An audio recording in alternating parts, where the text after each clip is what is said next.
তারা নারী নিয়ে আড্ডা দেয়, প্লাস তারা মাদক সেবী, তারা হচ্ছে যে মাদকের কারবার করে। তো সত্যি কথা বলতে তিনি এই মুরব্বী যদি 100 থেকে 150 কথা বলে থাকে, তা আল্লাহর রহমতে 100 থেকে 150 কথাই মিছে কথা। আমার ছেলে মাদক বেছে না, তো আমার ছেলে মাদক খায়, এমনি লোকে কয় গাঁজা খায়, তার লোকে কয় গাঁজা খায়, তাহলে তুমি কি করো? ছেলেকে ওরা মাদক ব্যবসায়িক বলে চিহ্নিত করেছে, কিন্তু অরিজিনাল সে তো মাদক ব্যবসায়িক না, সে মাদক সেবী। এইটা আমি পরস্পর জানি, এটা তো আমি কখনোই দেখিনি। তবে বাই মানুষ বলে যে আপনার ছেলে মাদক খায়, গাঁজা খায়। তিনার ওয়াইফ, এটা 100 মুসলমানের সন্তান যদি হয়ে থাকি, একটা মিথ্যা কথা না। আমার সামনে আমার আম্মুর কথা এসে বলে যে ওরে রবিনা এরকম ওর বাপের কুপিয়েছে, ওই সেই জরিমানার টাকা দিয়ে বাড়িটা পাকা বাড়ি করেছি, ইটির বাড়ি করেছি, আর একটা লোক যদি এসে ওরকম করে একটু মারিয়ে দিত বা কুপাইতো, তাহলে আমি ঘরে সারটা দিতে পারতাম। যেরকম মা সেরকম পিতা সেরকম সন্তান। বাংলাদেশের সুষ্ঠু সমাজ এরকম পরিবার চাই না। তোমার ছেলে তুমি ঠেকাও না কেন? গাঁজা খাই, গাঁজা খেয়ে কি লোকের কুপাবে নাকি? বাজারের উপরে এসে নিয়ে একটা বাইরের মানুষজন দেখা করতে আসছে, 30-40 জন, 20-25 জন দেখা করতে আসবে, প্রায় প্রতিনিয়ত আসবে, তাদের সামনে এরকম একটা অপ্রীতিকর ঘটনা, তাইলে তিনারা আমাদের সম্পর্কে কি মন্তব্য রাখবে? ওই এলাকায় গিয়ে তিনাদের চোখে, ওই এলাকার মানুষের চোখে আমরা কিরকম বলে মানে তাদেরকে আমাদেরকে প্রেজেন্ট করা হবে? এইটাই মূল বিষয়। এখন কথা হচ্ছে যে আপনার ছেলে মাদক খায়, আপনি বলতেছেন, নিজে মুখে বলতেছেন, তাহলে আপনার ছেলেকে আপনি কেন বারণ করতেছেন না? তিনার বড় ছেলে সেলিম নাম করে, তিনিও তার মাদক খাওয়ার কারণেই বেশ কিছু বছর আগে তার গালের ভিতরে গোবর দিয়ে পর্যন্ত ওয়াশ করিয়েছে তিনারা। আমার নিজে চোখে দেখা, আমি তখন ছোট, এই যে এদের মতো ছোট একদম, আমি নিজে চোখে দেখা। তাইলে আপনি কেন আপনার ছেলেকে শুধরাচ্ছেন না? আর আপনাদের কাছে আমার একটি প্রশ্ন, যে একটি মানুষ যদি মাদক কারবার না করে, এই যে রাত দিন 24 ঘন্টা টই টই করে জেনে ঘুরে বেড়ানো, তিনি যে হোটেলটি চালাতেন, বর্তমান সাম্প্রতিক সময় তিনি হোটেলও আর চালান না। আমার কথা যে এই যে বলতেছেন, তারা আবার এই যে ফয়সালবার বাপের কথা বলতেছেন, সুদ খায়, বিগত কয়েক বছর ধরে বেলেডাঙ্গার বাজারে সুদে কারবারি করে আসতেছে। তে আমার কথা, আপনার ইনকাম উচ্চ কি? আপনার হোটেলে কোনো, আপনার ছেলের কোনো কর্ম নেই, আপনাদের সংসার চলে কিভাবে 4-5টা লোকের? অবশ্যই জীবন জীবিকার তাগিদে অর্থকড়ির প্রয়োজন আছে। মানব জীবনে চলার পথে অর্থের মূল্য অপরিসীম। এই অর্থটা কোথা থেকে পান? রাতের আধারে ওই যে ডিলারের বড় চালান কি আপনাদের এই প্রধান অর্থ? আমাদের এই যে নানা আব্দুল মজিদ, ইনি, তার ছেলে, আপনারা একটু যাচাই বাছাই করে দেখবেন, এর আগেও ওই আমার বাসার পাশে রফিকুল নামে তাদেরই এক চাচা কি বড় ভাই বসে রয়েছে, আমার চোখে দেখা, আমি তাকিয়ে রয়েছি তার দিকে, হুট করে পেছনটা সেই বাড়িতে মাথায় বাড়ি মেরে মাথা ফাটিয়ে 2 ভাগ করে দিয়েছে। এই বিষয়ে অবগত আছেন 15 নং কালীচরণপুর ইউনিয়নের সাবেক চেয়ারম্যান জনাব আলমগীর হোসেন আলম কাকা। তিনি নিজেই এইটার সমাধান করেন বা সালিশটা করেন। এমনকি আমার আব্দুল মজিদ নানা বিগত দিনে তার এই খেজরতের কারণে কিন্তু আমাদের বাসার পাশে এক কাকার হাতে কিন্তু কফু খাইলো, আমার নিজে চোখে দেখা। জীবনটা এই আসি এই নেই, আর আপনার এমনিতেও 1 পা গেছে কবরে, 1 পা উপরে, সুতরাং গায়ে বল শক্তিও নেই।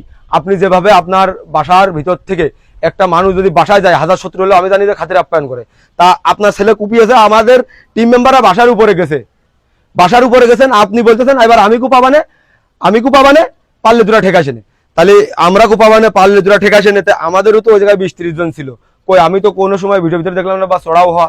আপনি ধাক্কা দিই, আপনার ওই একটা ভাই, আপনার বাড়ির মহিলারা ওই মহিলা প্রয়োগ করেন, এবার যদি মহিলাদের উপরে চড়াও হওয়া হয়, তখনই কিন্তু ভাই কেসটা অন্যরকম মতো হয়ে যায়, যে মহিলার উপরে কেন আক্রমণ হলো। তো মহিলার উপরে তো আক্রমণ হবে না, আক্রমণ ওইটা সাজানো হবে। এখন বিগত দিনে এই সম্রাট অনেক মানুষের এরকম মারা ধরা ক্ষয়ক্ষতি করেছে, তার পিতার কাছে বিচার দিতে গেলেই তাকেও ঘাট ধাক্কা দিয়ে বের করে দিয়েছে, আমার নিজের চোখে দেখা। কারণ ওই যে বললাম প্রথমেই, যে আমার জানালা খুলে হাত বাড়াইলে তার বাপের পরোটার দোকানের উপরে হাতটা যায়, পরোটাটা আমি নিতে পারি সুন্দরভাবে। তাইলে আমার থেকে ভালো ধারণা কারণ নেই, কারণ তারই মেজো ভাই, আমারই নানা মতিয়ার রহমান। আপনারা একটু যাচাই বাছাই করে দেখবেন, আমি আমার শৈশব জীবন ওই বাড়ির ভিতরে পার করেছি। আমি আমার জন্মের পর থেকে আমি মানুষ হয়েছি ওই বাড়ির ভিতরে, আমি মতিউর রহমানের বাড়িতে মানুষ হয়েছি জন্মের পর থেকে। এখন তিনারা রাজনৈতিক সূত্রে বিএনপি করেন, এখন তিনারা বিএনপি করেন কই? তিনারা তো এরকম অরাজকতা সৃষ্টি করতেছে না। তিনার বড় ভাই আপনি, তাইলে আপনার এই আপনার সাথে যারা থাকে বা আপনার ভাই ভাগা যারা আছে, আপনার দেখে কি শিখবা? শিকার কি আছে এই জায়গায়? তিনারা যথেষ্ট বুদ্ধিমান বলেই তো আপনাকে সাপোর্ট করে না, যথেষ্ট বুদ্ধিমান বিচক্ষণ বলে আপনাকে সাপোর্ট করে না। কারণ কোনটা অন্যায় বেঅন্যায় আপনি বিগত দিনে এই ভাই ভাগারের জমি জাতি নিয়ে দ্বন্দ্ব ফেসাদ, ও মানে কেউ ওর ছেলে নিয়ে কথা বলতে গেলেই সমস্যা, ছেলে নিয়ে কথা বলতে গেলেই সমস্যা। কেন, তার ছেলে কি প্রেসিডেন্ট নাকি? তার ছেলে কুপিয়েছে, আবার তিনি বলতেছেন যে যা আমি কুপাবানে। একটা মানুষ কখন বলে যে অনৈতিক কর্মকাণ্ড ঘটেও বলে যে এবার আমি কুপাবানে দা, তাইলে অবশ্যই এর পেছনে ইন্ধন দাতা আছে, অবশ্যই শেল্টার দাতা আছে। একটা মানুষ যদি সাপোর্ট না পায়, আমি যদি সাপোর্ট না পাই, হ্যাঁ এই জায়গায় আমি দাঁড়িয়ে কথা বলতেছি, অবশ্যই আমার কোনো না কোনো সাপোর্ট আছে বিধায় আমি এইভাবে কথা বলতে পারতেছি, নাহলে বলতে পারতাম না। এখন আমার কথা হচ্ছে তিনি যে আবার কুপাবে, তাহলে তিনার পেছনে সাপোর্ট দিচ্ছেন কারা? আমার জেলা প্রশাসনের কাছে উদাত্ত আহ্বান জোরহাত করে দাবি করতেছি যে আপনারা এই বিষয়গুলো সঠিকভাবে তথ্য আদান প্রদানের ভিত্তিতে আপনারা সঠিকভাবে ইনকোয়ারি করে অপরাধীগুলোকে আপনারা আইনের আওতায় এনে সঠিকভাবে এর একটি সুস্থ বিচার আপনারা করেন। পরিশেষে একটি কথা বলবো যে যেই কারণে এই যে মাদক বিরোধিতার কারণে যে আমাদের ক্যামেরাম্যান ছোট ভাই শাকিল যে কোপ খেয়েছে বা আহত হয়েছে, এখন সিরিয়াস কাজে ওই জায়গায় লোক না থাকলে আমার মনে হয় যেরকম গতি ছিল আরো একটু বেশি বড় ধরনের ক্ষয়ক্ষতি হতে পারতো। এখন আমার কথা যে আমরা জেলা প্রশাসনের কাছে একটি আবেদন রাখবো, আমাদের এলাকাটি আমরা সুন্দরভাবে গড়ে তুলতে চাই, এমনকি আমরা সবসময় আমরা চাই যে আমাদের এলাকাটি মাদক মুক্ত থাকুক, আমাদের এলাকাটি সন্ত্রাস মুক্ত থাকুক, আমাদের এলাকাটি চাঁদাবাজ মুক্ত থাকুক, আমাদের এলাকাটি রাজনৈতিক প্রতিহিংসা যারা করে সেসব সকল মানুষদের থেকে আমাদের এলাকাটি সুস্থ থাকুক, আমরা এই দাবি রাখি। এমনকি এই সম্রাট যিনি গ্রেপ্তার হয়েছেন, অবশ্যই এর সুষ্ঠু একটি বিচার আমরা চাই। দেশবাসী এইটা দেখার অপেক্ষায়। সমস্ত 64 জেলা থেকে যেভাবে আপনারা দেখতেছেন, যেভাবে সবাই কমেন্ট করতেছেন এর সুষ্ঠু বিচার চাই, অবশ্যই আপনারা বলতে চাই আমাদের 64 জেলার মানুষ কিন্তু আমাদের কাছে আসে। আপনাদের কাছে দাবি থাকবে আপনারা 64 জেলার এই মানুষদেরকে আপনারা হতাশ করবেন না। সত্যের জয় অবশ্যই, ক্ষণিকের জন্য যদি মিথ্যা জিতেও যায়, সত্যের জয় কিন্তু চিরকালই সত্যের জয় হবে ইনশাল্লাহ। তবে আমাদের আপনাদের কাছে একটি দাবি যে আপনারা আমাদেরকে নিরাশ করবেন না, আর আমাদের ক্যামেরাম্যানের উপরে যে হামলা হয়েছে এর সঠিক বিচার আমরা চাই। এমনকি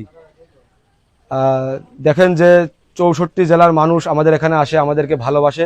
সেই 64 জেলার মানুষের পক্ষ থেকেই দু একজন হইলেও সেই দুইজনের পক্ষ থেকে আমি বলতে চাই যে আমাদেরকে তাদের কাছে দয়া করে আমাদের যে সকল সাংবাদিক ভাইরা আছেন মিথ্যাভাবে বা খারাপভাবে প্রেজেন্ট করবেন না। সে যে যাই বলে বলুক, আপনার সঠিকভাবে তদন্ত করে যদি সেটা সঠিক মনে হয় তবে আমাদেরকে ওইভাবে প্রেজেন্ট করবেন। এমনকি আমরা যে আজাদ রিপাবলিক, আমরা ভিডিও আমাদের মূল উৎস, আমরা আমাদের ভিডিওটা যেন চালিয়ে যেতে পারি। আর আমাদের ভিডিওর ভিতরে যদি কোনো ভুল ভ্রান্তি, আমাদের দেশ বিরোধী কর্মকাণ্ড বা ইসলাম বিরোধী বা সমাজ বিরোধী কর্মকাণ্ড আমরা করে থাকি, তাহলে অবশ্যই আপনারা আমাদেরকে নোটিশ করবেন, অবশ্যই আপনারা আমাদেরকে বলবেন যে শোনা এটা দিয়ে এটা করলে বেশি ভালো হয়, বা এটা করা যাবে না, এটা তোমরা করলে অন্যায় হবে, এটা দেশ বিরোধী হবে, এটা ইসলাম বিরোধী হবে। অবশ্যই আমরা নিজেদেরকে শুধরিয়ে নিয়ে আমরা সুন্দরভাবে সেই মোতাবেক আমরা ভিডিওগুলো মেক করার চেষ্টা করব। এমনকি আমরা সবসময় ঝিনাইদহ জেলা প্রশাসনের প্রতি শ্রদ্ধাশীল এবং আস্থা রাখি যে আমরা এর সঠিক একটি বিহিত পাবো বা সঠিক একটি সমাধান পাবো। অবশ্যই এই সম্রাটকে গ্রেপ্তার করা হয়েছে ইতিমধ্যে, আপনারা জানেন। এর সুষ্ঠু তদন্ত আমরা চাই বা সুষ্ঠু একটি সমাধান আমরা চাই, এইটাই আপনাদের কাছে আমাদের দাবি। তো ধন্যবাদ। দেশবাসীর কাছে আমার একটি চাওয়া, আপনারা সবসময় আমাদেরকে যেভাবে সাপোর্ট দিয়ে আসতেছেন, যেভাবে ভালোবাসা দিয়ে আসতেছেন, অবশ্যই আমাদের পাশে থাকবেন, আমাদের জন্য দোয়া রাখবেন। আমার দেশবাসীর জন্য সবসময় দোয়া থাকবে। এমনকি ঝিনাইদহ জেলা প্রশাসনের কাছে সর্বোপরি সর্বশেষ আবেদন, এর সঠিক বিচার আমরা চাই।